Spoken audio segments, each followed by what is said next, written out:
تھے۔ ایک بڑا تو مستند واقعہ آتا ہے تاریخ میں کہ ایک کشتی میں کچھ لوگ جا رہے تھے،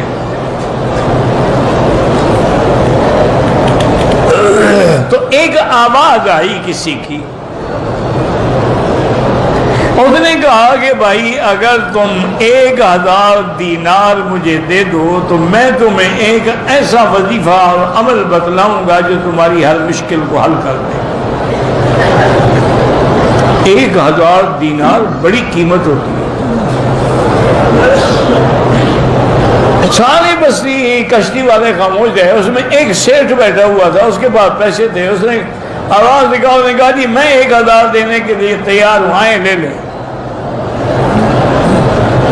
اور اس نے کہا مجھے دینے کی ضرورت نہیں ہے، تم 1000 دینار لے کے دریا میں ڈال دو، مجھے پہنچ جائے گا۔ انہوں نے کہا جی ٹھیک ہے۔ اس نے 1000 دینار لے کے دریا میں ڈال دیا۔ اب لوگوں نے کہا اس سے بڑا بیوقوف کوئی بھی نہیں دنیا میں۔ یہ کیا آواز آ رہی، کس کی آواز ہے؟ نہ تو بندہ نظر آتا ہے، نہ پیسے لینے والا نظر آتا ہے۔ اس نے کہا دریا میں ڈال دیا، میں ڈال دی 1000 دینار دریا میں ڈال دی، بیوقوف آدمی۔ اس نے کہا ابھی تمہیں کیا تکلیف ہے، میں نے اپنے ڈالے ہیں، تمہارے تو نہیں ہے۔ اللہ کی شان ہے، اسی اثنا میں دریا میں طوفان آیا اور کشتی ٹکڑے ٹکڑے ہو گئی، کوئی کہاں گیا، کوئی کہاں گیا، کوئی مر گیا، کوئی ڈوب گیا، صرف ایک تختہ بچا جس پر یہ سوار تھا، اور وہ تختہ کنارے آگے لگ گیا۔ تو اس نے کنارے پہ چلنا شروع کر دیا کہ بھی کہیں آبادی میں پہنچوں تو کہیں جاؤں نا، کدھر جاؤں؟ نہ اسباب ہے، نہ کھانا ہے، نہ پینا ہے، نہ کچھ ہے، پانی تو چلو ساتھ ہی دریا چل رہا ہے۔ چلتے چلتے چلتے آگے آیا، دیکھا کہ ایک بڑا خوبصورت محل ہے۔ وہ تو دیکھ کے دنگ رہ گیا، حیران ہو گیا کہ ایک محل کہاں ہے، یہ کوئی آبادی تو نہیں نظر آ رہی۔ اور نے کہا چلو یار بھوکے رہنے سے تو اچھا ہے جا کے دروازہ کھٹکھٹا دی، اتنا بڑا محل ہے تو کچھ نہ کچھ روٹی تو دے ہی دیں گے۔ اور نے جا کے دروازہ کھٹکھٹایا تو ایک لڑکی نے آ کے دروازہ کھولا، وہ اتنی خوبصورت تھی، اتنا اللہ نے اس کو جمال دیا تھا اور حسن دیا تھا اور انگارہ آنکھیں دی تھیں اور بال دیے تھے کہ یہ تو دیکھ کے بیچارہ بے ہوش ہو گیا۔ انہوں نے کہا کون ہو تم؟ انہوں نے کہا میری کہانی مت پوچھو، میں مسافر ہوں، بھٹک گیا ہوں، ڈوبتے ڈوبتے بچا ہوں، کچھ کھانے کو ہے تو وہ دے دو۔ انہوں نے کہا کھانے کے لیے سب کچھ آؤ میرے ساتھ۔ اندر لے گئی تو میز پہ انواع و اقسام کے کھانے لگے ہیں، پھل لگے ہیں، فروٹ لگے ہیں۔ انہوں نے کہا کھاؤ جتنا کھا سکتے، لیکن کھانے کے بعد جلدی سے نکل جاؤ میرے اس محل سے۔ انہوں نے کہا وجہ کیا؟ انہوں نے کہا وجہ یہ ہے کہ مجھ پر ایک جن عاشق ہے،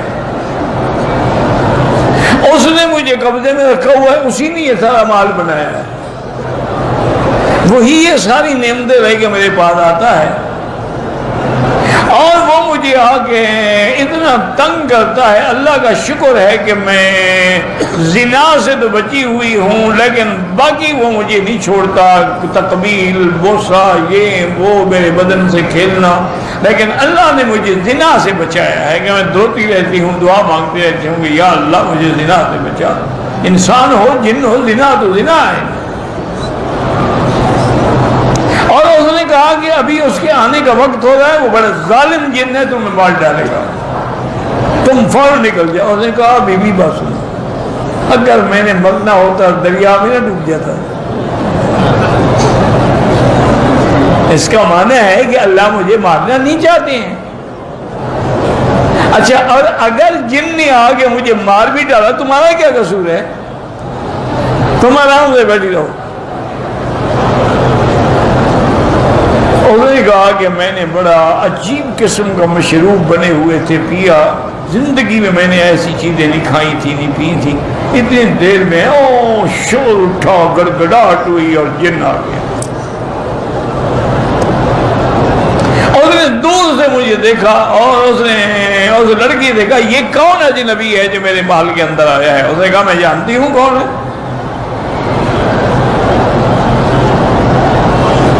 اس نے کہا کہ اچھا میں اس کی گردن تو توڑوں گا ہی، لیکن آج تمہیں بھی میں نہیں چھوڑوں گا. پہلے تمہارے بدن سے لذت حاصل کروں گا، پھر تمہیں مار ڈالوں گا.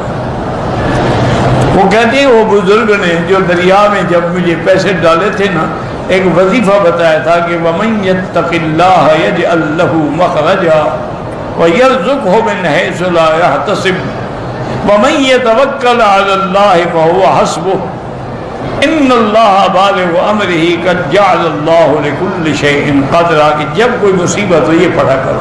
وہ کہتے ہیں میں نے پڑھنا شروع کر دیا، میں پڑھتا گیا، جن جو ہے نا وہ جل گیا، اپنی آگ میں خود جل گیا میرے وظیفہ پڑھنے سے.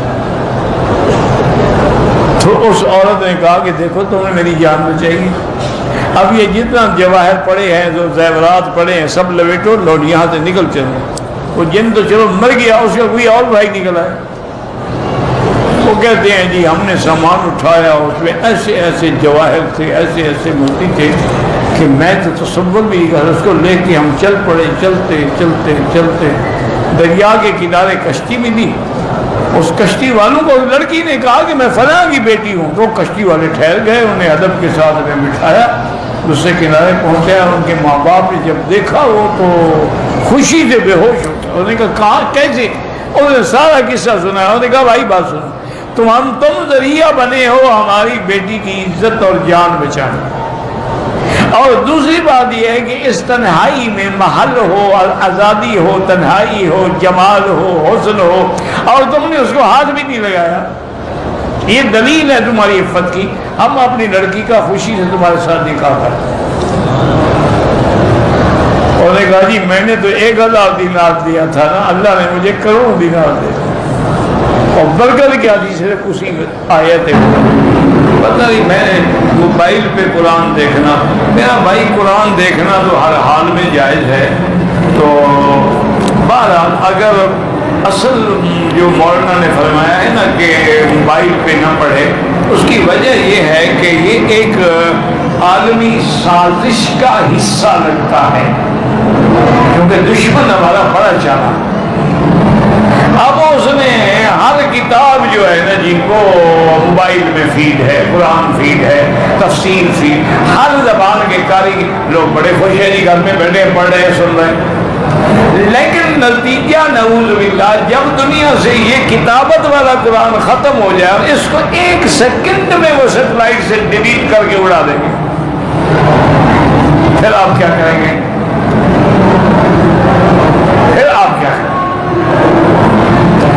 لیکن ابھی تو مکتبہ شاملہ جو ہے اس میں 60,000 کتاب ہے جو اس میں فیڈ ہے، انٹرنیٹ پہ دستیاب.